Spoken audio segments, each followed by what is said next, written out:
तू कर अपने हौसले को इतना बुलंद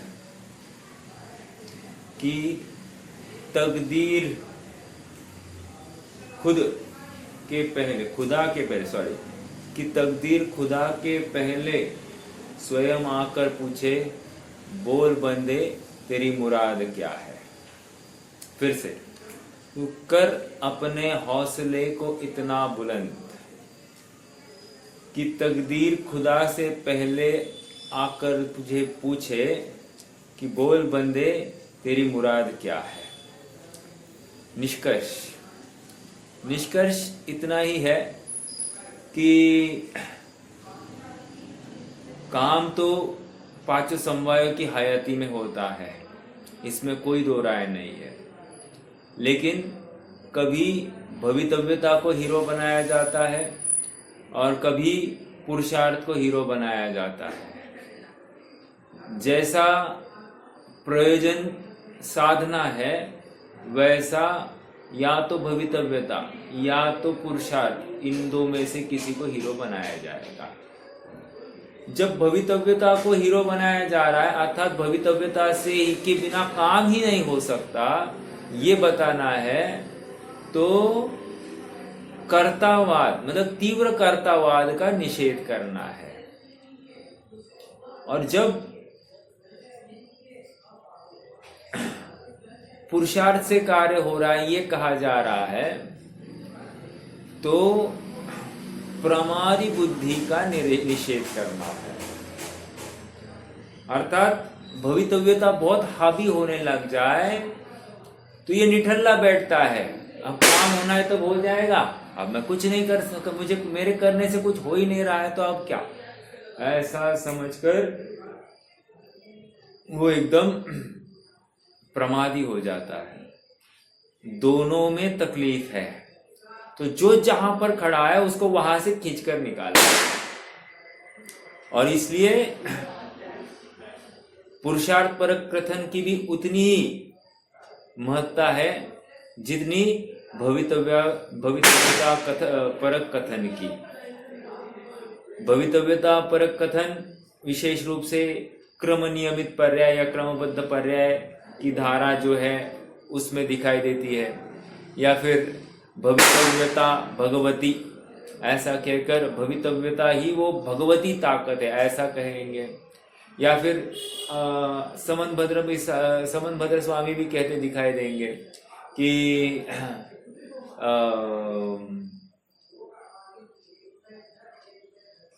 कार्याद्वया अनीश्वरो जंतुरहम क्रियार्थ कार्य, वहां पर भी यही है, अनीश्वरो जंतुरहम क्रियार्थ। अनीश्वर कहकर वे कह रहे हैं कि पुरुषार्थ से काम हो रहा है। चलो ठीक है, मुझे तो निष्कर्ष के रूप में यही समझाना है कि कार्य कैसे हुआ है। तो कार्य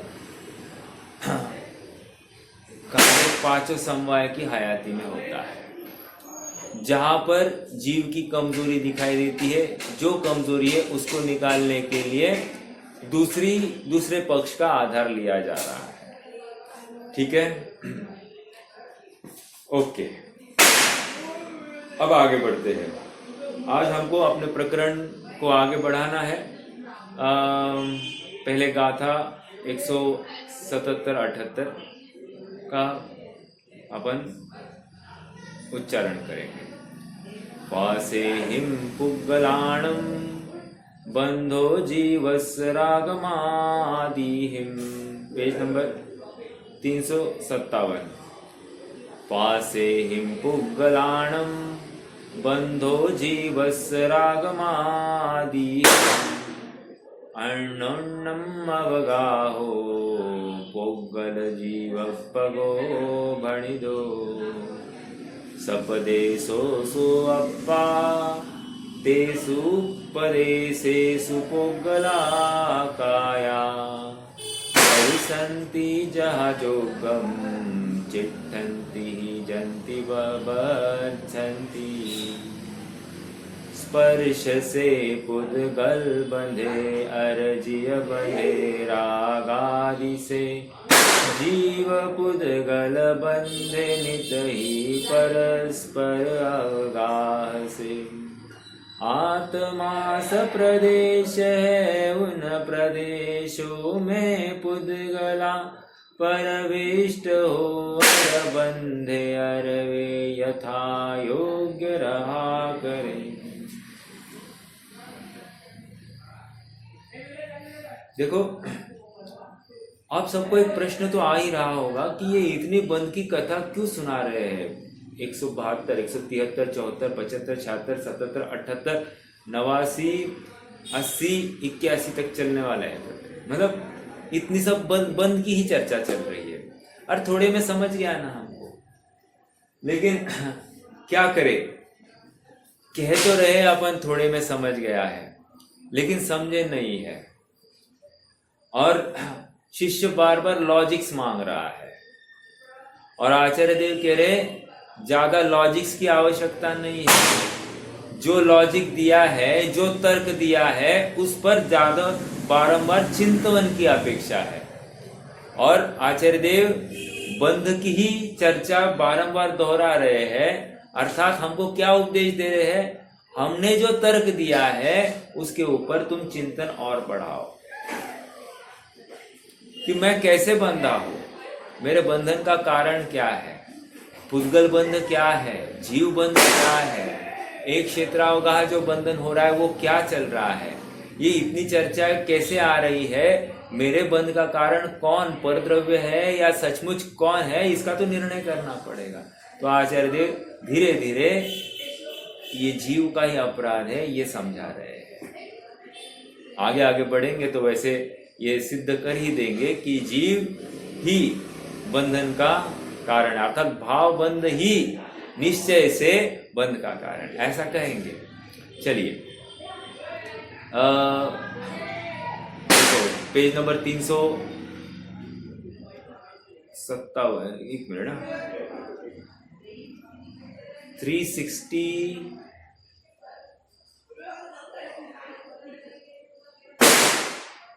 एक मिनट कहाँ है स्वामी जी, हाँ 361, 361 पर आ जाइए। अनुशीलन भाग 2, 361।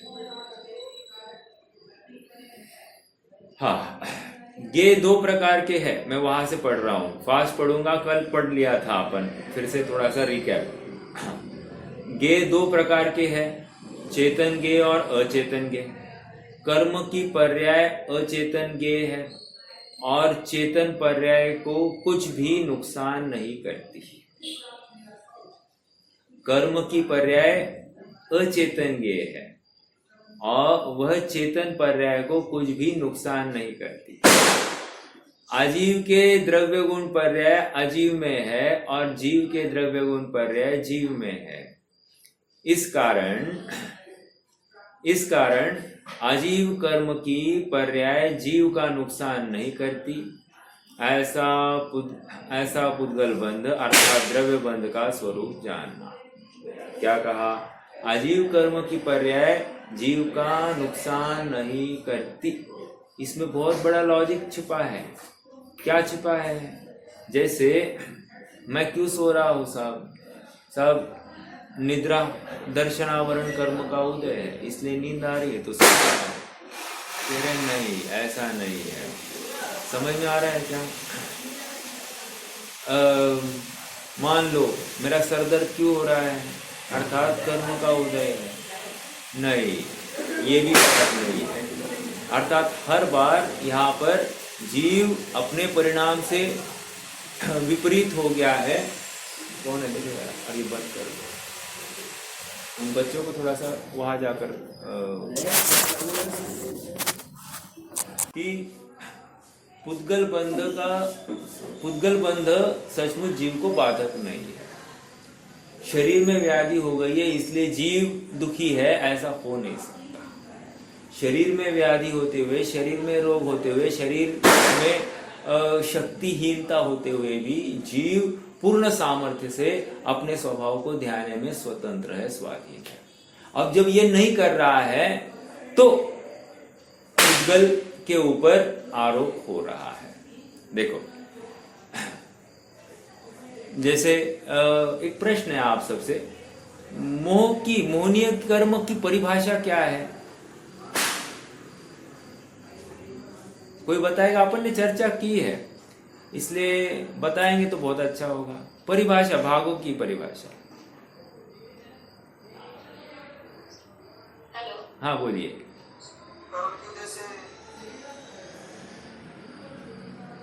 वो निमित्त प्रदान कथन कर दिया आपने, निमित्त प्रदान कथन किया। भागों की परिभाषा। हाँ बोलिए बहन जी। हाँ बोलिए बोलिए। जब जीव स्वयं अपने आत्म स्वभाव को भूलकर अपनापन करता है, अपने स्वरूप में स्थिर नहीं होता, उस समय किस कर्म का उन्हें निमित्त होता है, उसे मोहनीय करते हैं। हाँ, स्वरूपाचरण में असावधानी, वहां पर शब्द आया, स्वरूपाचरण में असावधानी। अपने स्वरूप को भूलकर स्वरूपाचरण में जब असावधान रहता है, तब जिस कर्म का उदय निमित्त है उसको मोहनीय कर्म कह रहे हैं। पहले उन्होंने उपादान परक कथन किया है, फिर बाद में निमित्त को जोड़ दिया। समझ में आ रहा है ये क्यों बताया जा रहा है? अरे अपनी गलती को पहले दिखाया जाएगा, उजागर किया जाएगा, उपादानगत कमी दिखा रहे हैं। समझ में आ रहा है क्या? चलिए, तो महत्वपूर्ण बात क्या है?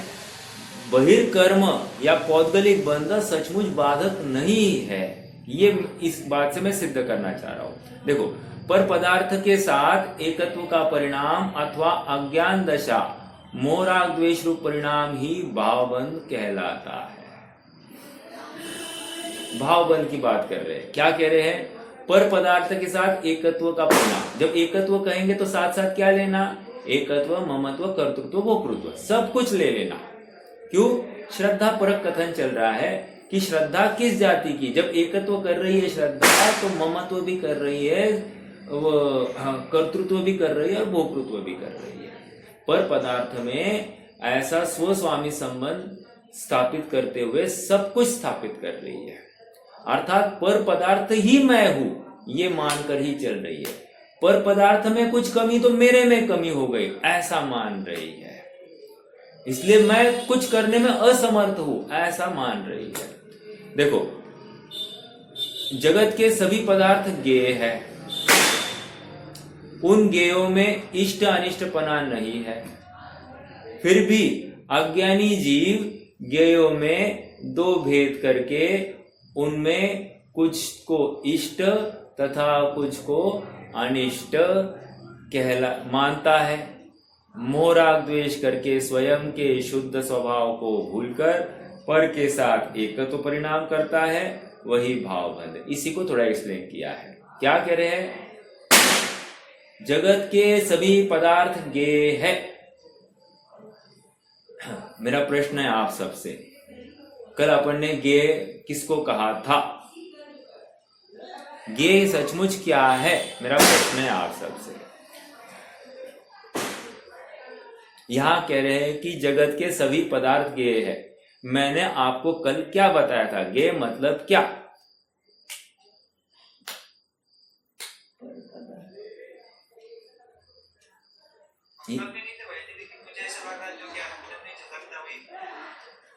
हाँ, अर्थात वो ज्ञान पर्याय जिसमें प्रतिबिंब है, वो प्रतिबिंब ही सचमुच गेय है। और हाँ, प्रतिबिंब। और जो पर पदार्थ बाहर में खड़ा है, ये प्रतिबिंब उसका परिचायक है। इसलिए उस पर पदार्थ को ही हमने गेय कह दिया, हालांकि मेरी ज्ञान पर्याय यही गेय है। अब लगाओ, अब जब मेरी ज्ञान पर्याय ही गेय है, ये समझ में आ गया। अब ये काय को राग द्वेष करेगा? अब इसको हमने इसलिए समझाया कि ये देखो, सामने मोर खड़ा है, तो ये जो मोर है वो वही मोर है। ये दिखाने के लिए हम कह रहे थे कि हाँ, ये ज्ञान दर्पण वाला भी मोर है। हालांकि ज्ञान दर्पण वाला तो ज्ञानाकार था और उसी को हमने गेयाकार कह दिया। गेयाकार इसलिए कहा है क्योंकि ज्ञान ने किसको जाना ये बताना भी हमारी मजबूरी थी। क्या कहा? ज्ञान ने किसको जाना ये बताना भी हमारी मजबूरी थी, इसलिए हमने जो ज्ञान आकार था उसी को ज्ञेय आकार कह दिया, क्योंकि ज्ञेय के आकार जैसा है। अब भ्रांति जीव को इस जाति की हो गई, इसको लगने लग गया वो बाहर वाली वस्तु मेरे ज्ञान दर्पण में प्रवेश कर गई है, अर्थात वही मैं हूं, उसके कारण ज्ञान है, अर्थात मेरे ज्ञान को पराधीन होने का अवसर खड़ा हो गया है इस भ्रांति की वजह से। देखो, और फिर मोह राग द्वेष हो रहे हैं, इष्ट अनिष्ट कल्पना हो रही है, जगत के सभी पदार्थ ज्ञेय है। इसलिए आप सबको लोक भावना का वहां पर चिंतवन, डॉक्टर साहब की 12 भावना है, उसमें लोक भावना, चैतन्य लोक ही लोक है। क्या कहा? चैतन्य लोक। चैतन्य लोक मतलब क्या? अरे मेरा आत्मा, अर्थात मेरे वर्तमान ज्ञान पर्याय वही लोक है कह रहे हैं। क्यों? उसी में समस्त पद। हाँ एक मिनट, हाँ बोलिए बोलिए।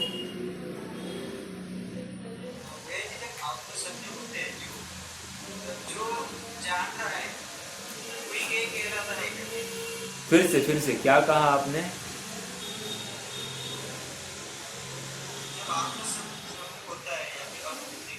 हाँ, जो जान रहा है कोई कह रहता है। राइट। देखो, कथन बहुत प्रकार से मिल रहे हैं जिनवाणी में। कथन बहुत प्रकार से मतलब अनेक कथन है ही नहीं, लेकिन समझाने की अपेक्षाएं अलग अलग है। मूल प्रयोजन आत्मा को ध्यान है। सारा काम, अगर प्रवचन सार की भाषा में बात करनी है तो सारा काम आत्मा ही कर रहा है, आत्मा के लिए कर रहा है, आत्मा में कर रहा है, आत्मा के आधार से कर रहा है, आत्मा में से कर रहा है। और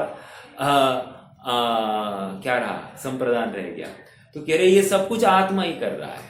ये प्रवचन सार की भाषा है या आगमोक्त भाषा है। आध्यात्म की भाषा थोड़ी सी अलग है। आध्यात्म क्या कर रहा है कि उसने त्रिकाली ध्रुव को, अर्थात उस आत्मा के एक अंश को बाहर निकाला और पर्याय को बाजू में निकाला, और इस पर्याय को कहा तुझे इस आत्मा को ध्याना है। अब ये पर्याय है गे, और ये पर्याय का विषय क्या है? ये आत्मा।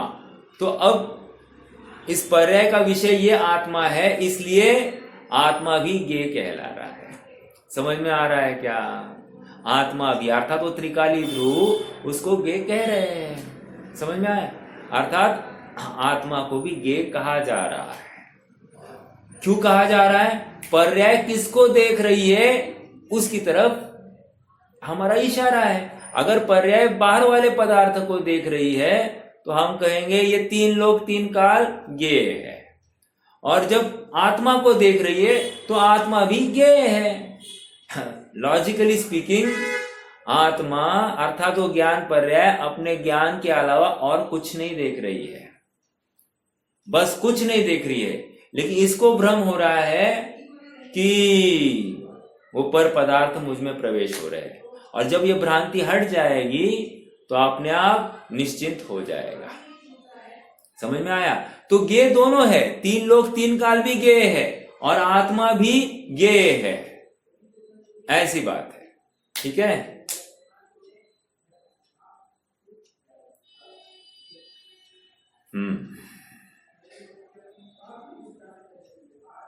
समझ में आया कि नहीं आया रोहित भैया? नहीं आया? ओके, चलिए। तो अभी क्या कह रहे? जगत के सभी पदार्थ ज्ञेय है, उन ज्ञेयों में इष्ट अनिष्टपना नहीं है, फिर भी अज्ञानी जीव ज्ञेयों में 2 भेद करके उनमें कुछ को इष्ट तथा कुछ को अनिष्ट मानता है। मोह राग द्वेष करके स्वयं के शुद्ध स्वभाव को भूलकर पर के साथ एकत्व परिणाम करता है, वही भावबंध है। अर्थात किसी मेरी प्रशंसा की, मुझे अच्छी लगी, और कभी कभी मुझे कोई मेरी प्रशंसा करे तो मुझे बुरा भी लगता है। समझ में आ रहा है क्या? अर्थात वो प्रशंसा ही थी, लेकिन किसी काल में मुझे अच्छी लगी, किसी काल में बुरी लगी। कहने की बात ये तो गेय मात्र था और रागवश मोहवश मैंने उस गेय में इष्ट अनिष्ट कल्पना कर दी। अर्थात मैं पर पदार्थ से, पदार्थ मतलब पर प्रशंसा, उससे उसको मैं इष्ट अनिष्ट मानता हूं और सुखी दुखी अनुभव करता हूं। और यही बंध है। देखो, शरीर अच्छा तो मैं सुखी, हाँ मुझे बहुत स्वाध्याय आ जाए तो मैं सुखी, बहुत जन इस स्वाध्याय में जुड़ जाए तो मैं सुखी, सब मैंने किसी को मदद की है तो वो मेरी क्या करे, मतलब मेरा ऋणी रहे तो मैं सुखी। ऐसे अनेक अनेक अपेक्षाएं अपने ज्ञान में खड़ी है। और वो अपेक्षा किसने खड़ी की है? मैंने स्वयं ने की है। और मेरी कल्पना के अनुसार जो अपेक्षा अर्थात जो गेम मैच हुआ, मैं स्वयं को सुखी अनुभव कर रहा हूं। मेरी कल्पना के अनुसार जो गेम मैच नहीं हुआ, मैं अपने आप को दुखी अनुभव कर रहा हूं। समझ में आ रहा है? धूप बहुत अच्छा या खराब, बात गलत ही है कि अरे धूप ना अच्छा ना बुरा, अरे वो पर पदार्थ है। कपड़ा, मोटा कपड़ा अच्छा या पतला कपड़ा, अरे प्रश्न ही गलत है, क्योंकि पर पदार्थ इष्ट अनिष्ट है ही नहीं, तो अच्छा बुरा की बात ही नहीं है। समझ में आया? मोह राग द्वेषवश कभी मोटा कपड़ा अच्छा लगता है, कभी मोटा कपड़ा बुरा भी लगता है। मोह राग द्वेषवश धूप अच्छी भी लगती है, बुरी भी लगती है, बारिश अच्छी भी लगती है, बुरी भी लगती है। हम क्या कहें? मान लो, अभी मेरा आपसे प्रश्न है, हाँ गाड़ी अच्छी है बुरी, अब मान लो उस गाड़ी से एक्सीडेंट हो जाए, तो उस गाड़ी से मेरा एक्सीडेंट हो जाए तो गाड़ी अच्छी है बुरी है। और मान लो मर्सिडीज है, 4 लोग आकर मेरी प्रशंसा करेंगे, तो गाड़ी अच्छी या बुरी है? समझ में आ रहा है क्या? वस्तु इष्ट अनिष्ट होती ही नहीं है। मेरी उस वस्तु संबंधी धारणा उसमें इष्ट अनिष्ट के भावों को मतलब उसमें बीजारोपण करती है और मुझे भावबंध हो रहा है। समझ में आ रहा है क्या? बहुत सरल बात है। और इतनी सी भ्रांति, ये प्रॉब्लम मैं आज तक सुलझा नहीं पाया हूं। मैं हर बार कितनी इजी बात है, लेकिन यही बात एप्लीकेशन के स्तर पर मैं जब प्रयास करता हूं तो मुझे उतना ही कठिन ये प्रॉब्लम दिखाई दे रहा है। क्यों? क्योंकि मैं मोह से युक्त होकर ही सब प्रॉब्लम का निराकरण करने का प्रयास कर रहा हूं। मैं स्वभाव को ध्याता हुआ कोई भी प्रॉब्लम का निराकरण कर ही नहीं रहा हूं। मैं अपने आप को शुद्धात्मा देख ही नहीं रहा हूं। जिस क्षण मैं स्वयं को शुद्धात्मा देख लूं, उस समय में मुझे ये प्रॉब्लम्स दिखाई नहीं देगी। अकलंग स्वामी तो क्या कह रहे हैं मालूम है आपको? जिसको मोक्ष की अभिलाषा नहीं है, वही सच्चा मोक्ष का अधिकारी है। अर्थात जिसको आत्मा की अभिलाषा नहीं है, वो आत्मा का अधिकारी है। समझ में आ रहा है क्या? अभिलाषा नहीं मतलब क्या? कि आत्मा मिले तो अच्छा, ये भी बात नहीं है। मैं आत्मा हूं ऐसा कॉन्फिडेंस इतना भर भर के आ जाता है, अब उसको लगता है कि मैं और आत्मा अलग कहाँ है, मैं और आत्मा एक ही है, तो आत्मा मिल जाए, सम्यक दर्शन हो जाए, ये ऐसा कोई प्रॉब्लम ही नहीं है। करोड़पति को ऐसा लगता है क्या कि ये करोड़ रुपए रहे तो मैं करोड़पति? ऐसा नहीं है। मैं करोड़पति हूँ, इस धारणा के साथ में उसकी चल रही है, उसका थर्ड पार्ट जो है वो उस धारणा से। वैसे ही मैं आत्मा हूँ, इस धारणा के साथ में जब पर्याय चलती है, तब उसको मुझे मोक्ष मिल जाए, सम्यक दर्शन हो जाए, केवल ज्ञान हो जाए, ये बातें रहती नहीं है। अर्थात ना उसको सम्यक दर्शन की अभिलाषा है, ना केवल ज्ञान की अभिलाषा है, ना मुनिपने की अभिलाषा है, ना कोई पद प्रतिष्ठा की अभिलाषा है। बस मैं आत्मा हूं, मैं परिपूर्ण हूं, मैं स्वयं पूर्ण हूं। देखो तो सही, विचार की एक अपनी चिंतन धारा को किस प्रकार से रिफाइन करना है, हमको यह समझा रहे हैं। बहुत सरल बातें हैं, पहली क्लास की पढ़ाई है, और ये पहली क्लास की पढ़ाई में हम चूक रहे हैं और बाकी सब आगे आगे बात कर रहे हैं। ठीक है,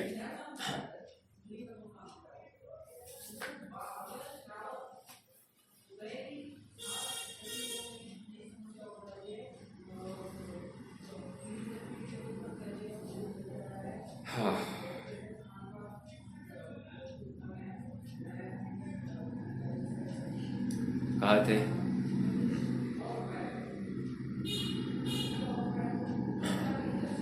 (362) पेज पर, एक में बंधन नहीं हो सकता। अब और एक बात कर रहे हैं, खाली एक चीज होगी तो उससे बंध नहीं होगा। एक थाली है, आवाज हो सकती है क्या थाली से? नहीं हो सकती। थाली का आवाज आने के लिए और एक चीज चाहिए, ये कह रहे हैं। एक से बंधन नहीं हो सकता। एक तरफ चिदानंद आत्मा, ज्ञाता दृष्टा शुद्ध स्वरूप जीव, और दूसरी तरफ अनुकूल प्रतिकूल पदार्थों में मोह राग द्वेष वाली पर्याय बुद्धि, दोनों से भावबंध है। क्या कैसे है? दो कौन कौन है? एक तरफ चिदानंद ज्ञाता दृष्टा शुद्ध स्वरूप जीव, और दूसरी तरफ अनुकूल प्रतिकूल पदार्थों में मोह राग द्वेष वाली पर्याय बुद्धि। अर्थात एक तरफ आत्मा और एक तरफ उस पर आत्मा की पर्याय जो भ्रांति से युक्त है, और उसमें भ्रांति क्या है कि उसमें मोह राग द्वेष है। अर्थात मैं मोह का करता हूं, मैं राग का करता हूं, मैं द्वेष का करता हूं, ये पर पदार्थ मेरा है। अर्थात पर पदार्थ से अपना अस्तित्व मान रहा है, पर पदार्थ से अपना नाश मान रहा है। ये क्या है? यही मोह राग द्वेष है, और यही भावबंध है। अब देखो, महत्वपूर्ण बात इतनी है, आप सबने क्रिया परिणाम और अभिप्राय ये कृति आपने पढ़ी होगी, या फिर मोक्षमय प्रकाशक 232 से 238 पेज का जो पैच है। क्रिया परिणाम अभिप्राय क्या है साहब? क्रिया मतलब शरीर की क्रिया, परिणाम मतलब चारित्र मोहजनित परिणाम। ठीक है, क्या कहा? परिणाम क्या है? चारित्र मोहजनित परिणाम। और अभिप्राय क्या है? अभिप्राय मतलब श्रद्धा संबंधी परिणाम। तीन बातें हो गई, क्रिया, परिणाम और अभिप्राय। देखो, कोई क्रिया करने से मुझे रंच मात्र भी बंध नहीं है। मान लो मैं किसी के ऊपर बंदूक चला रहा हूं, मतलब गोली चला रहा हूं, वो गोली चलाने की क्रिया से रंच मात्र भी बंद हुआ नहीं मुझे। गोली चलाने की क्रिया से मुझे रंच मात्र भी बंद नहीं है, लेकिन मैं इसको मारूं या मैं इसको मार सकता हूं, ऐसी श्रद्धावश मुझे बंद हुआ है। समझ में आ रहा है क्या? श्रद्धा अर्थात वो अभिप्राय को लेकर बंद हुआ है। हाँ, और परिणाम भी बंद का कारण है ना, तो बहुत छोटा बंद है। सच्चा बंध तो मोह का है, अर्थात मिथ्यात्व जनित है। इसलिए पंडित साहब ने यहां तक लिख दिया कि सप्तव्यसन से बड़ा पाप जानकर सबसे पहले मिथ्यात्व को छुड़ाया जाता है। जिनागम में तो ये परिपाटी है। क्या कहा? जिनागम में तो ये परिपाटी है, सप्तव्यसन से बड़ा पाप जानकर। ओ, सप्तव्यसन मतलब क्या मालूम है? पर स्त्री गमन, वेश्यागमन समझ में आ रहा है? चोरी, झूठ, ये सब पर सप्तव्यसन में लिए है। अभी इनसे भी बड़ा पाप कुछ हो सकता है क्या? हम पर स्त्री गमन करने वाले को, वेश्यागमन करने वाले को हम कौन सी रैंकिंग देते हैं? और उनसे बड़ा पापी कौन है? तो मिथ्या दृष्टि। अब वो मिथ्या दृष्टि मान लो रतन टाटा हो, कितनी वाहवाह चल रही है, आज पूरा यूट्यूब उसी से भर पड़ा है। इतनी वाहवाह अपन एक जैनी अर्थात जिसको जैनत्व का पक्ष आया है उसकी भी नहीं करते हैं। जिनकी नॉन वेज की होटल्स है उनकी हम क्या कर रहे हैं? उनकी वाहवाह कर रहे हैं।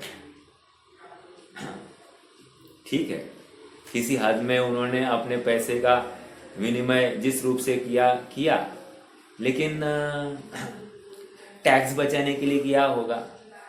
अपने पीछे कोई नहीं है, फिर क्या करे? तो देने के लिए किया होगा, और अनेक अपेक्षा हो सकती है, और फिर उसी को उभारा जाता है। किसी को हीरो बनाना है, सब मीडिया के हाथ में काम है। हाँ हितेश भैया, प्रश्न है क्या आपको?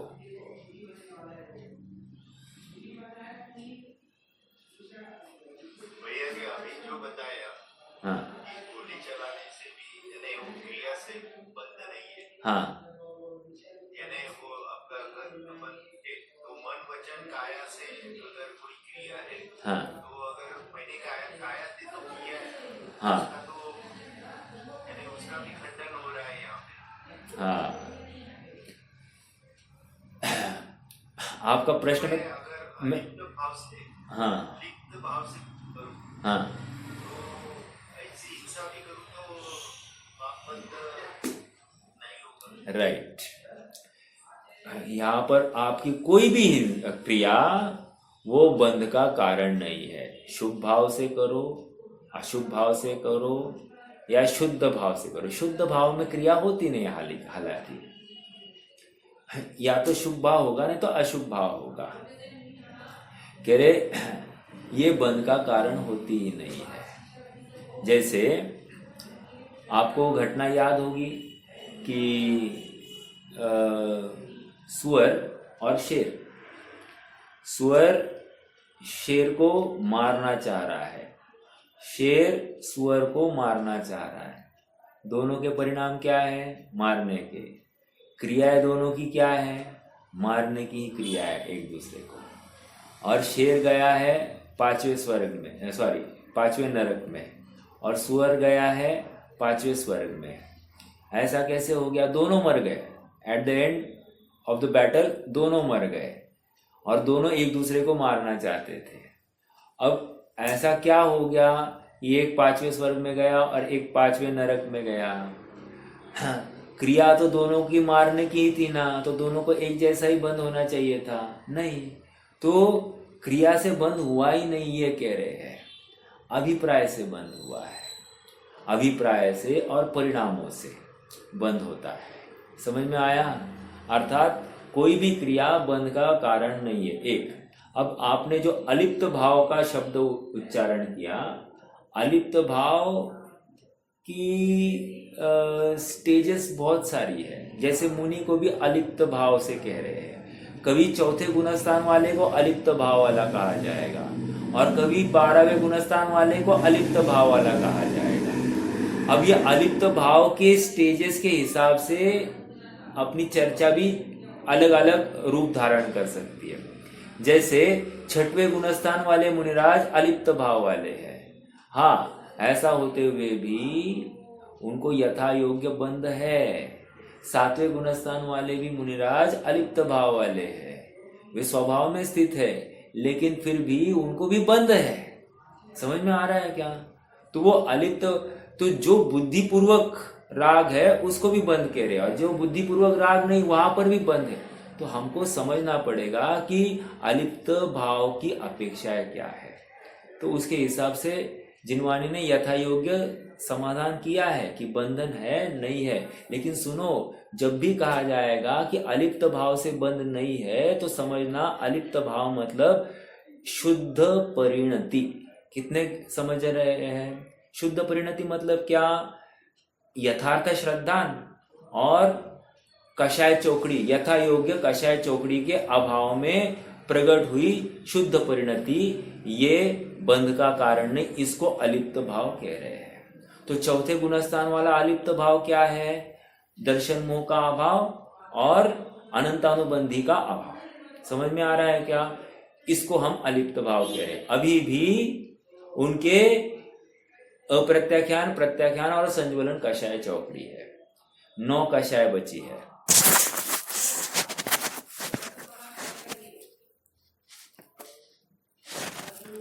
कोई 96,000 को भोगते हुए उसको बंध नहीं है, अलिप्त भाव, उसको अलिप्त भाव कह रहे हैं। 96,000 को भोगता हुआ भी वो अभोक्ता है। हाँ रोहित भैया, प्रश्न है क्या आपको? हाँ, जैसे ऐसे चल रहे हैं, हाँ, लेकिन किसी जीव का मारने का भाव नहीं, हाँ, लेकिन कोई जो हिंसा हुई या मर गए, तो उस केस में हमको बंद है, लेकिन हमारे भाव नहीं। तो वहाँ पे वो अयत्नाचार पूर्वक प्रवृत्ति इसलिए है। तो एग्जैक्टली वो कौन से भाव में आएगा फिर वो ऐसा? हाँ, देखो ऐसा डीप डाइविंग करने उस के लिए, केस में तो भाव नहीं है, पर वो हाँ, अभी आप कौन से भूमिका वाले जीव को खड़ा कर रहे हैं उसके ऊपर बात चल रही है। मान लो कोई मिथ्या दृष्टि है, ठीक है, और वो देखकर चल रहा है, उसको मारने का भाव नहीं है, पहले तो यही लेंगे अपन, और फिर भी जीव मर गया है। अब मिथ्या दृष्टि को बंद है कि नहीं है ना, उसको दर्शन मोह प्लस चारित्र मोह दोनों का मिलकर बंद है। हाँ, इतना है कि चारित्र मोह वाला उसको बंद जो है वो मंद होगा, समझ में आ रहा है। लेकिन दर्शन मोह में यथा योग्य पर कर्तृत्व का अहंकार पड़ा है, इसलिए उसको बंद पाया जाएगा। हालांकि उसमें भी स्थिति अनुभव कम होगा, क्योंकि थोड़ा सा विवेक तो बिल्कुल चल रहा है। तो ऐसा अपन मिथ्या दृष्टि का ले सकते हैं। अब चौथे गुणस्थान वाले का बंद अपन एक कषाय चौकड़ी का अभाव और दर्शन मोह का अभाव इसको लेकर है, और फिर अप्रत्याख्यानावरण का जो कुछ उदय है उसमें भी हीनादिक अनुभाग जो कुछ पाया जाएगा, विवेक कितना है उसके बल पर उसका भी बंध अपन नक्की कर सकते। तो कंक्लूजन इतना ही है कि बंध हो रहा है यथा योग्य भूमिका के अनुसार। तो अब किसका अभिप्राय कैसा है ये अपन कैसे कह सकते हैं। यदि अभिप्राय या यदि श्रद्धान यथार्थ है जैसे मुनि दशा वाले का, तो फिर उसको बंद होता नहीं है। ये कहने का अभिप्राय इतना ही है कि उसको मारने का या बचाने का कोई भी भाव नहीं है। आप समझ रहे हैं क्या? और थोड़ा सा मैं आपको समझाऊं। हाँ, मान लो मुनि दशा में किसी को पानी पिलाया जाए, मतलब मुनि होकर मैं किसी जानवर को या किसी श्रावक को पानी पिलाऊं, किसका? मेरे कमंडलों का, तो चलेगा? चलेगा क्या? ये तो अच्छा दया भाव है कि नहीं? तो ये क्या परिणाम है? जीव की जान बचाने का परिणाम है ना।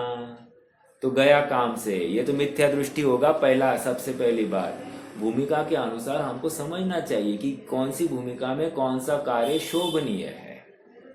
हाँ, और इसलिए पुराणों में घटनाएं भी दी है।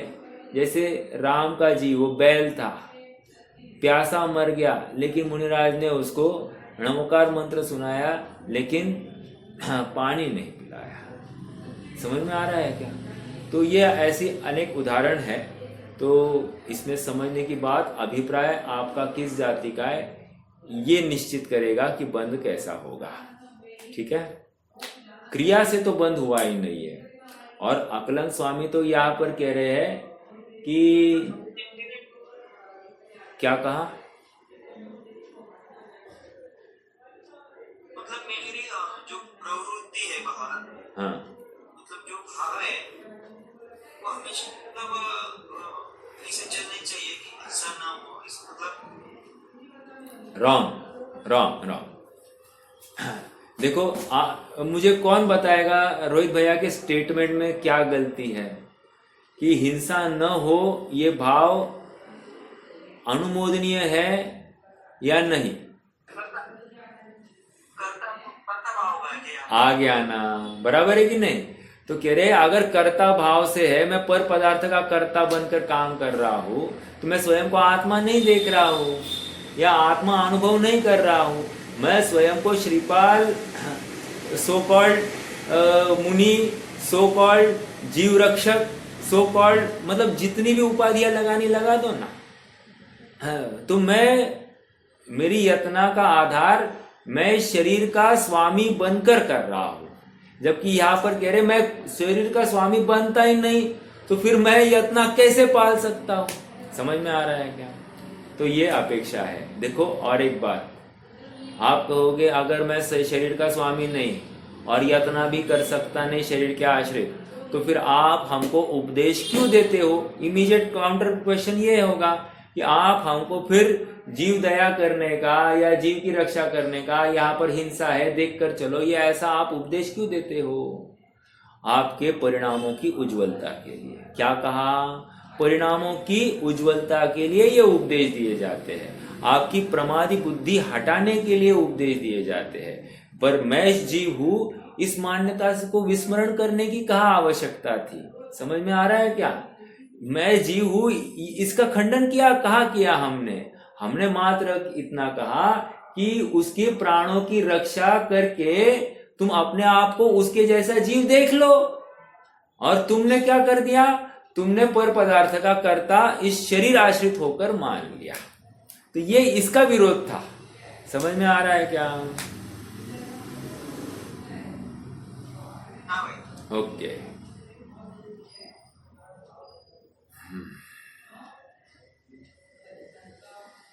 देखो,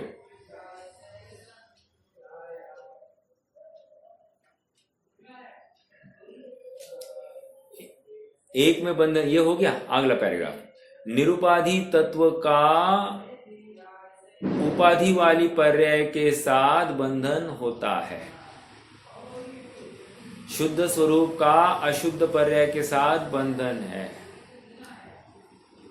निराकुल स्वभाव का आकुलता रूप राग द्वेष के साथ बंधन है। देखो बंधन कौन सा है ये समझा रहे हैं। किंतु जड़ कर्म के साथ अथवा पर पदार्थों के साथ बंधन नहीं, ऐसा प्रथम निश्चित करना चाहिए। ये होमवर्क है। क्या कहा? मेरा शरीर के साथ कोई संबंध नहीं, मैं श्रीपाल इस वाणी का कर्ता नहीं, मैं सबको ये जिन वचन समझा रहा हूं ऐसी बात है ही नहीं। समझ में आ रहा है क्या? मैं क्या हूं? ज्ञान राग मेरो मिलो। बस मेरा ज्ञान और राग मिला है। राग क्या है? बोलने का भाव, जो कि मैं बोल सकता नहीं। ये पहले क्लास की पढ़ाई।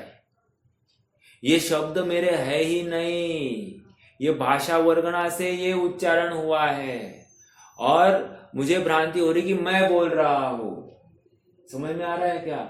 शरीर मन वाणी का कर्ता मैं नहीं हूं। ये पहले हम 154-155 के आसपास समझा आए हैं। फिर से वही है कि मैं पर का कर्ता बनकर जड़ कर्म के साथ अथवा पर पदार्थों के साथ बंधन नहीं है मेरा। जब बंधन नहीं है तो स्वामी संबंध कहाँ आया? पर के साथ स्वामी संबंध भी नहीं आया। जब स्वामी संबंध नहीं तो मैं जबरदस्ती क्यों स्वामी बन रहा हूं? यहां पर यह समझा रहे हैं। और ये किसको समझाया जा रहा है? ये उसको समझाया जा रहा है जिसको ऑलरेडी समझा चुके हैं कि तेरा आत्मा इस शरीर के अंदर है। समझ में आ रहा है क्या? लेकिन मात्र शरीर के अंदर कहकर आत्मा तो दिखाई नहीं दिया। तो फिर समझाया कि ये मोह राग द्वेष के परिणाम जहां पर हो रहे वो आत्मा है। अब वो मात्र मोह राग द्वेष के परिणाम दिखाकर भी लाभ नहीं हो रहा है, तो फिर उसको बताया गया ये शरीर भिन्न, ये मोह राग द्वेष के परिणाम से भिन्न, वो जो शुद्ध है वो आत्मा तू है। और ऐसे आत्मा स्वरूप को तू ध्यान है। समझ में आ रहा है? जड़ कर्म से मैं भिन्न हूं, ये दूसरे न्याय का विषय है। और अभी तक हमारी उस जड़ कर्म से भिन्नता बिठाने के लिए भी हमारी ताकत कम पड़ रही है। ठीक है? जीव तो शुद्ध अनाकुल शांत रस रूप है। कितना जबरदस्त यहां पर विशेषण लगाया है। जीव तो शुद्ध अनाकुल शांत रस रूप है। अब जब ऐसा कह रहे हैं, जीव पैसे वाला ये नहीं कह रहे हैं, जीव काला है गोरा ये नहीं कह रहे हैं, जीव सेठ है भिखारी ये नहीं कह रहे हैं, जीव राजा है रंग के ये नहीं कह रहे हैं, जीव मनुष्य है नारकी ऐसा नहीं कह रहे हैं, जीव पुरुष है स्त्री है नपुंसक है ऐसा नहीं कह रहे, जीव गधा घोड़ा है ऐसा नहीं कह रहे हैं। समझ में आ रहा है क्या? सबसे पहले ये नक्की करो, शुद्ध अनाकुल शांत रस वाला मैं हूं। मैं शांत निराकुल चेतन हूं, है मुक्ति रमा सहचर मेरी। उसका अशांत रस राग द्वेष आकुलता के साथ बंधन नहीं है। विचार करना, अपन दिन भर क्या विचार करते हैं? पैसा आ जाए तो मैं शांति से जी पाऊंगा, राइट? जबकि देखो पैसा आने के बाद अशांति और बढ़ती है। आप लगा लेना, थोड़ा सा एनालिसिस कर लेना। हमको लगता है कि हमारा व्यापार धंधा अच्छा चले तो मैं थोड़ा शांति हो जाऊं, लेकिन देखो जितना व्यापार धंधा धंधा बड़ा हो जाता है उतना आकुलता बढ़ती जाती है। क्यों? मेरा उपयोग और फैलता जा रहा है ना। अर्थात मैं पर का स्वामी बने बिना मुझे ये काम करने का भाव ही नहीं होता। महत्वपूर्ण बात, मैं जब तक पर का स्वामी बनता नहीं ना तब तक मुझे ना वो कार्य करने में उतना जोश ही नहीं आता। जैसे मैं शरीर का स्वामी बन जाऊं और मैं इसका भोगता हूं ऐसा मानूं तभी मुझे जोश आता है। यदि मैं शरीर का स्वामी नहीं बना तो मुझे उस विषय को भोगने में वो ताकत ही नहीं आती है। जैसे भोजन सामने पड़ा है, तो जो भोजन सामने पड़ा है मैं कहूं मैं अनशन स्वभावी हूं और वो भोजन को भोगते जा रहा हूं, अपराध बुद्धि आती है कि नहीं? और मैं कहूं नहीं ये भोजन भोगने से इसमें विटामिन मिलेंगे, मिनरल्स मिलेंगे, पोटेशियम मिलेगा, ये मिलेगा, मेरे लिए अच्छा होगा। अच्छा, सबको नहीं आ रही है। दिन भर ये एनालिसिस करना कि ये जो शरीर में मोह राग द्वेष हो रहा है, किसी भी रूप में इष्ट अनिष्ट कल्पना खड़ी हो गई तो समझना मोह राग द्वेष है। आचार्य देव शास्त्र लिख रहे हैं, या फिर आप प्रवचन सार की 5वीं गाथा देखो ना, वहां पर आचार्य देव ने भावना क्या भाई है कि भाई ये सबको नमस्कार करने का फल क्या है, मैं ये सबको नमस्कार क्यों कर रहा हूं? तो कह रहे हैं मुझे आपने आत्म तत्व की प्राप्ति हो जाए, इतनी सी बात है। अर्थात वहां पर भावना आत्म स्वरूप की प्राप्ति की है और आधार, विषयभूत आधार वे देवशास्त्र गुरु है या पंच परमेष्टि है। कहने की बात आधार क्यों बनाया? वो भी उपचार से। सचमुच मेरा प्रश्न है आप सबसे कि ये आत्मानुभव कब करेगा? पंच परमेष्टि को स्मरण करके या आत्मानुभव करेगा या अपने आत्म स्वरूप को स्मरण करके आत्मानुभव करने का ज्यादा हकदार बनेगा? तो कह रहे हैं कि आत्मा का स्मरण करने से ज्यादा पॉसिबिलिटी है। पंच परमेष्टि के बाद में भी उसको एट द एंड अपने आत्म स्वरूप पर आना ही पड़ेगा और आत्म स्वरूप से के विकल्प से भी खिसक कर स्वरूप को ही एक मय होना पड़ेगा, तन्मय होना पड़ेगा, तब आत्मानुभव होगा। ठीक है? अर्थात स्वरूप संबंधी कल्पना, ये स्वरूप बहुत अच्छा है, ये भी इष्टपना मेरे आत्मानुभव में बाधक है, अनिष्ट है। समझ में आ रहा है क्या? मुझे स्वरूप को ध्याना है, ऐसा विकल्प भी अनिष्ट है।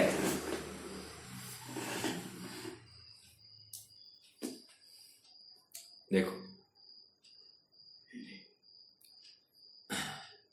त्रिकाली आत्मद्रव्य शुद्ध, त्रिकाली ज्ञान दर्शन शुद्ध। आत्मद्रव्य मतलब द्रव्य शुद्ध कह रहे हैं, ज्ञान दर्शन शुद्ध मतलब गुण शुद्ध, और राग द्वेष आदि भावबंध अशुद्ध। ये 3 स्वगेय है।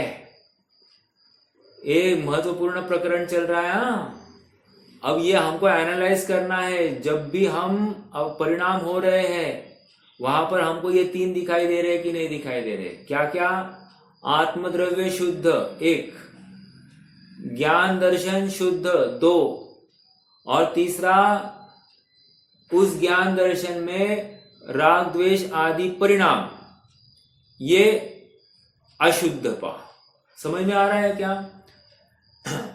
ये स्वगेय है। स्वगेय क्यों कहा इसको? क्योंकि ये मोह राग द्वेष मेरे में ही हुए, मेरे बाहर हुए नहीं है।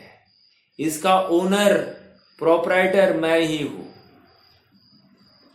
यद्यपि इनमें पर का अवलंबन है, पर का लक्ष्य है, ऐसा होते हुए भी मैं स्वयं अपने स्वभाव से च्युत हुआ हूं। मुझे स्वभाव संबंधी भ्रांति है, यह सिद्ध करने के लिए इनको स्वगेय कहा गया है। किसी प्रकरण में आत्मा ये राग द्वेष के परिणाम को परगेय में भी डाला जाएगा, अजीव तत्व में डाला गया है। तो वहां पर प्रयोजन क्या है? वहां पर आत्मा के लक्ष्य से नहीं हुए हैं, आत्मा का अलक्ष्य है, इसलिए ये परद्रव्य है, अजीव तत्व में लिया गया है विकारी पर्याय को। लेकिन यहां पर स्वज्ञेय कहकर अपनी जिम्मेदारी यहां पर निश्चित की है। ठीक है, आगे त्रिकाली परमाणु शुद्ध, त्रिकाली स्पर्शादि गुण शुद्ध, और चिकने रुखेपन के कारण होने वाली अवस्था, ये 3 परगे है। अब उस अवस्था को अशुद्ध इन्होंने नहीं कहा, लेकिन अपन अपनी तरफ से लगाओ ना, अशुद्धता है ना वो भी पुद्गल की। पुद्गल का शुद्ध रूप क्या है, कौन बताएगा?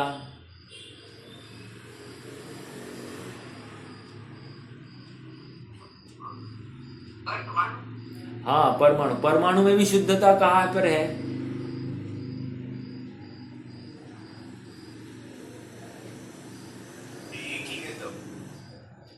राइट। एक का अर्थ इतना ही है कि अविभाग प्रतिच्छेद सबसे हीन है, न जघन्य गुणा नाम, अर्थात जघन्य गुण मतलब जघन्य अविभाग प्रतिच्छेद की अवस्था में ही पूर्ण शुद्ध कहा गया है। बाकी अवस्था में अविभाग प्रतिच्छेद जैसे ही बढ़ गए तो ये बंध के योग्य हो गया है, तभी वो अनस्टेबल है, स्टेबल नहीं है। स्टेबल मात्र अविभाग प्रतिच्छेद सबसे न्यूनतम स्तर पर है, तभी है। समझ में आ रहा है क्या? हाँ, तो परमाणु भी शुद्ध कब? जब अविभाग प्रतिच्छेद सबसे कम है तब। ठीक है, आइए थोड़ा और पढ़ेंगे। जीव द्रव्य की, समय तो होने आ गया है, जीव द्रव्य की विकारी पर्याय का तथा पुद्गल परमाणु की कर्मरूप अवस्था का निमित्त नैमित्तिक संबंध है। प्रश्न है आप सबसे, निमित्त नैमित्तिक संबंध कोई संबंध है या नहीं है?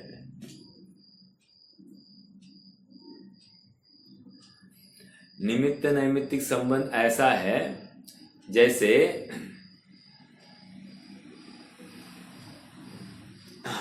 आपके मामा को मैं मामा कहूं। क्या कहा? आपके मामा को मैं मामा कहूं, ऐसा संबंध है। आपके मामा मेरे मामा है? नहीं है, फिर भी मैं उनको मामा क्यों कह रहा हूं? क्योंकि वे आपके मामा है। उसी प्रकार यहां पर बात चल रही है। देखो, अभी ये निमित्त नैमित्तिक संबंध समझने ना, सूरज उगा इसलिए मैं उठा, सूरज उगा इसलिए सूर्य फूल सूरज की तरफ खुल गया, मतलब सूरज की तरफ देखता हुआ उसमें वो उसकी पंखुड़ियां खुल गई। समझ में आ रहा है क्या? ये क्या है? ये निमित्त नैमित्तिक संबंध। और क्या है बताओ आपको? निमित्त चकवा चकवी, दिन होने पर वे बिछड़ जाते हैं और रात होने पर, दिन होने पर वे एक साथ रहते हैं और रात होने पर वे बिछड़ जाते हैं। ऐसा क्यों है? निमित्त नैमित्तिक संबंध। हाँ, उल्लू को रात्रि में ही दिखाई देता है, आंखें होने पर भी दिन में नहीं दिखाई दे रहा है। निमित्त नैमित्तिक संबंध। समझ में आ रहा है? मोहन धूल डाल दी, जीव पागल हो गया, इसका पूरा ज्ञान का उघाड़ी खत्म हो गया। ये क्यों हो गया? निमित्त नैमित्तिक संबंध। शराब पी ली, जीव को मादकता आ गई, अब इसको स्वपर का विवेक ही नहीं हो रहा है। क्या हो गया? निमित्त नैमित्तिक संबंध। उसी प्रकार कर्मों का जीव के परिणामों के साथ में निमित्त नैमित्तिक संबंध है। समझ में आ रहा है क्या? ये ऐसा निमित्त नैमित्तिक संबंध बहुत दूर का संबंध है, लेकिन संबंध स्थापित किया है। और निमित्त तो उसी को कहते हैं, किसको? जो घटना का साक्षी है लेकिन घटना में बिल्कुल भी हस्तक्षेप नहीं कर रहा है। आजकल आप देखते होंगे ना, कोई घटना घटित हो रही है तो लोगों का प्रयास बचाने के लिए नहीं होता है, लोगों का प्रयास वीडियो शूटिंग करने के लिए होता है। कितने जन ने देखा है ये सब बातें? ये क्या है? अरे एक्सीडेंट हो गया, तुम जाके बचाओ। अब ये क्या कर रहा है? ऐसा एक मैंने वीडियो देखा, एक आदमी वीडियो निकाल रहा है। वीडियो काहे का? कि एक औरत का हार छीना गया, उसका वीडियो ये निकाल रहा है। अब ये क्या कर सकता था? ये चाहे तो बचा सकता था। अब ये वीडियो में इतना तल्लीन है, वो कब काम करे? एक जन दूसरे जन को मारने के लिए भाग रहा है और एक वीडियो निकाल रहा है। अरे बचाना छोड़कर तू उसका वीडियो निकाल रहा है। हाँ, फिर से कहने की बात, साक्ष्य हस्तक्षेप नहीं करता, साक्ष्य मात्र हाजिर होता है। समझ में आ रहा है? उसी प्रकार आत्मा में जब विकार हुआ है तब वहां पर द्रव्य कर्म का उदय है, तो द्रव्य कर्म की हाजिरी वो निमित्त मात्र है, साक्ष्यभूत है। किसकी साक्ष्यभूत है? कि आत्मा में विकार हो गया है। समझ में आ रहा है क्या? हाँ, लेकिन उल्टा लगाइए, द्रव्य कर्म का उदय है, उस समय में आत्मा को विकार करना ही चाहिए, ये बात नहीं है। स्वतंत्रता, आत्मा स्वतंत्र स्वाधीन है अपने परिणाम करने के लिए। कैसे नक्की हुआ?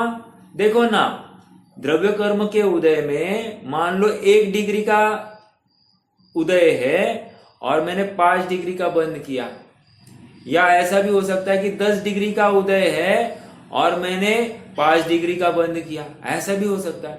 मतलब उदय तीव्र और नवीन बंद अल्प, ऐसा हो सकता है। निष्कर्ष अर्थात द्रव्य कर्म और भाव कर्म में वेरिएंस है, डिपेंडेंसी नहीं है कि भाई ये द्रव्य कर्म का उदय इसलिए मुझे बंधन करना ही पड़ेगा, ऐसी पराधीनता नहीं है। समझ में आया? मतलब मेरा रिएक्शन 100% मेरे अधीन है, पर के अधीन नहीं है। इसलिए हमको यत् किंचित भी भयभीत होना नहीं चाहिए, डरना नहीं चाहिए। मोक्ष मार्ग के अनुकूल अपने परिणामों को रखते आना चाहिए। फिर सामने वाला मुझसे रूठ जाए या खुश हो जाए। रूठ जाएगा तो क्या होगा साहब? ये और एक प्रश्न, सामने वाले को अच्छा नहीं लगा इसलिए मैं धर्म मार्ग में नहीं चलूं, ये कितना सही है? वो नाराज हो गया, उसका बंधन हमको होगा, ऐसा हम में से कितने जन को लगता है? और दूसरा, सामने वाला नाराज हो रहा है, लेकिन मेरा भगवान आत्मा नाराज नहीं होना चाहिए, इसलिए मैं वही करूंगा जो भगवान वितराग देव ने निरूपित किया है, अर्थात आत्मा का श्रद्धानी बनने का प्रयास करो। अब कौन सी विचारधारा में ज्यादा दम है? 100% सामने वाले का हमारे पास में कोई अपेक्षा नहीं है। सामने वाला नाराज हो गया तो हो गया। हम कहते ना, गया तेल लगाने। क्यों? वो मेरे लिए कुछ भी कार्यकारी नहीं है, ना सुख का कारण है ना दुख का कारण है। अर्थात मान लो भविष्य में मेरा शत्रु बनकर मेरे ऊपर उपसर्ग करे तो, अरे आत्मा में उपसर्ग होता ही नहीं है, हो गया, निश्चिंत हो गया ये जीव, और होगा तब देख लेंगे। लेकिन आज वर्तमान में वो कल क्या करेगा ये विचार करके आज वर्तमान में मैं मिथ्यात्व को क्यों पोषण कर रहा हूं? और मुझे मिथ्यात्व का विश्वास नहीं हो रहा है और मुझे अपने परिणामों को, अर्थात उसको कषाय नहीं होगी, उसकी कषाय को संबल करने के लिए या झगड़ा या तनाव का वातावरण नहीं हो, इसलिए मैं शांत बैठा हूं। पागल है कि नहीं? अर्थात ये चारित्र मोहजनित परिणामों को सुधारने का प्रयास कर रहा है, लेकिन दर्शन मोह में जो मिथ्यात्व पड़ा है उसको अभाव करने का उसको विचार भी नहीं हो रहा है। और यहां पर कह रहे पहले दर्शन मोह को दूर करो। समझ में आ रहा है? और वो कब होगा? अपने स्वभाव की स्वीकृति के बल पर होगा। मैं शांत हूं, बाहर की अशांति मुझे प्रभावित करती नहीं है। सामने वाला मेरे इस एटीट्यूड से दुखी हो रहा है तो मैं क्या करूं? आप बोलो ना। मैं तो जान नहीं, जैसे मैंने पीछे भी कहा था, समय तो हो गया है, जैसे मरीज दवाई नहीं ले रहा है तो डॉक्टर जान तो नहीं दे सकता ना। उसी प्रकार सामने वाला धर्मानुकूल नहीं हो रहा है या मेरी धर्म परिणति को स्वीकार नहीं कर पा रहा है तो मैं धर्म छोड़ू, ये कहां से लाई बात? मैं स्वयं को आत्मा अनुभवने से रोकू, ये बात कहां से आती है? नहीं आती है। इसलिए एकदम गंभीर होकर, दृढ़ संकल्पी होकर, दूसरे को क्या लगेगा ये विचार से परे होकर मात्र तत्व चिंतन ही एकमात्र औषधि है।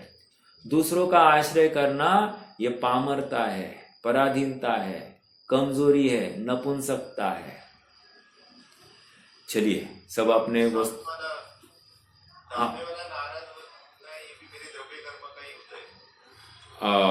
सामने वाला नाराज हो रहा है, ये मेरे द्रव्य कर्म का उदय है। बिल्कुल असाता का उदय है, वहां पर लगाया जा सकता है बिल्कुल। लेकिन उस उदय में मुझे नाराज होना चाहिए या उसको मनाते बैठूं, ये बात नहीं है। इसलिए मैंने आप सबके साथ में एक बात रखी थी, क्षमापना मांगने से अच्छा स्वयं को क्षमा करना बहुत बड़ी बात है। समझ में आ रहा है? स्वयं को क्षमा करना मतलब अपने क्षमा स्वभावी आत्मा को ध्याना, ये सच्ची क्षमा है। अपने आप सबको सबसे क्षमा मांगी और सबको क्षमा करी। समझ में आ रहा है क्या? 100 सुनार की और 1 लुहार की। मतलब मैं 100 जनों के पास जाकर हास्तांदोलन करूं और 100 जनों को एक साथ नमस्कार करूं, किसमें ज्यादा दम है? एक साथ नमस्कार में दम है। उसी प्रकार एक अपने शुद्धात्मा को ध्याऊ या 100 जनों को मिच्छामि दुक्कडम करते घूमो, किसमें ज्यादा दम है?